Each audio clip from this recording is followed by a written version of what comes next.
কি উদ্যমে আজ ইস্ট বেঙ্গল খেলছিল আমি জানি না। হাবাসের মধ্যে কি আজকে ভর করেছিল, বা ইস্ট বেঙ্গল টিমের মধ্যে কি টোটকা দিলে যে এরকম ভাবে পারফরমেন্স করতে পারে আমার জানা নেই। বাট গোলে শুধু বৃষ্টি নয়, বৃষ্টির সাথে সাথে বন্যা হলো। 8-0 গোলে একটা টিম জিতলো। 8-0 মানে এটা এতটাই বড় ব্যবধান। ডুরান্ড কাপের ম্যাচে একটা টিম কখন 8টা গোল খায়, যখন তাদের ডিফেন্সে কেউ দাঁড়িয়ে নেই, বা ধরুন দুজন ডিফেন্ডার দাঁড়িয়ে আছে। আজকে সিআইএসএফ এর সাথে খেলা দেখলাম ইস্ট বেঙ্গলে, তো মনে হচ্ছিল যেন সিআইএসএফ এর কোনো প্লেয়ার ডিফেন্সে নেই, শুধু গোলকিপার হাত দিয়ে আটকাতে যাচ্ছে, বল ফসকে যাচ্ছে, গোল হয়ে যাচ্ছে, এরকম মনে হচ্ছে। সিআইএসএফ এর কপাল ভালো যে 1 ডজন গোলের লজ্জা নিয়ে মাঠ ছাড়তে হয়নি। আমি তো মাঝে মাঝে নামগুলোই ভুলে যাচ্ছি কে কটা গোল করেছে। এইভাবেও খেলে কেউ? মানে একটা ন্যাশনাল লেভেলের ম্যাচ হচ্ছে, সেই ম্যাচে খেলার ইচ্ছা হলে খেলুন, না হলে আপনি মাঠ ছেড়ে উঠে যান। মানে খেলার ইচ্ছা নেই, সেখানে খেলতে এসেছে। তো এইরকম ভাবে খেললে তো 8টা কেন, 12টা গোল খাইনি, এটাই অনেক।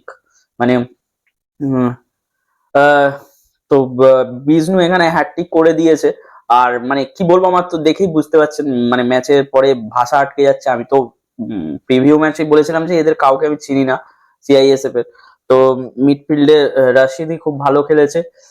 জিত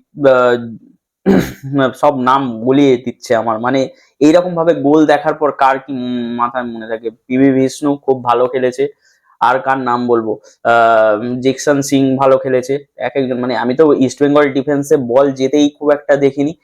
সারা ম্যাচে হয়তো 5-6 বার কি খুব বেশি 10 বার বল গেছে ওইদিকে। গোল তো দূরের কথা, ওদিকে বল যাচ্ছিল না, যা বল ছিল সব মিডফিল্ডের এপারে।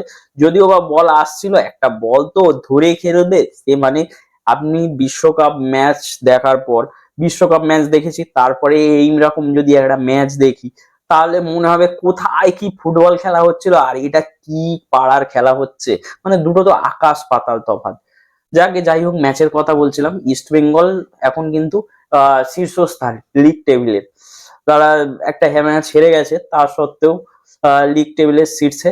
আর সাথে কিন্তু চ্যালেঞ্জ করে দিল মোহনবাগানকে। মোহনবাগানকে কি চ্যালেঞ্জ করলো না, তাদের ম্যাচগুলো কিন্তু একটা ড্র করলেই সমস্যায় পড়তে পারে।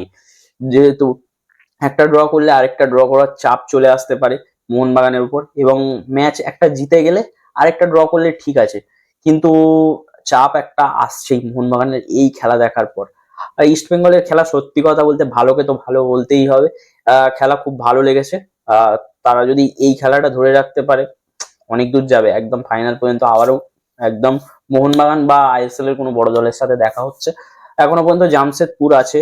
আর কোন দল আছে আমার এই মুহূর্তে সবকিছু ভুলিয়ে দিয়েছে সত্যি কথা বলতে। তো মোহনবাগানের সাথে আবারও দেখা হতে পারে ফাইনালে। এটা তো মানে মোহনবাগানের নেক্সট দুটো ম্যাচ ভাবতে হবে এখন, যে এইরকম ইস্ট বেঙ্গল খেলছে, তাকে তাদের হারিয়েই এই জায়গায় এসছে। তখন কিন্তু সমস্ত টিম সেট আপও অতটা ভালো করে হয়নি। রিসেন্টলি কিন্তু যত ম্যাচ টাইম পাবে প্লেয়াররা, গেম টাইম পাবে, তত কিন্তু নিজেদের সেটেল করে নিতে পারবে। সেটা মোহনবাগানের ক্ষেত্রেও হবে, অন্যান্য টিমের ক্ষেত্রেও হবে, বাট ইস্ট বেঙ্গল কিন্তু খুব সেটেলড দল বলে মনে হচ্ছে এই মুহূর্তে। তো সেটাই বলার ছিল। আপনাদের কি মতামত কমেন্টে অবশ্যই জানান।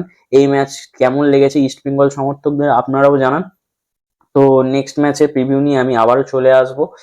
ইস্ট বেঙ্গল হোক, মোহনবাগান হোক, বা অন্য কোনো স্পোর্টস খেলা, ক্রিকেট।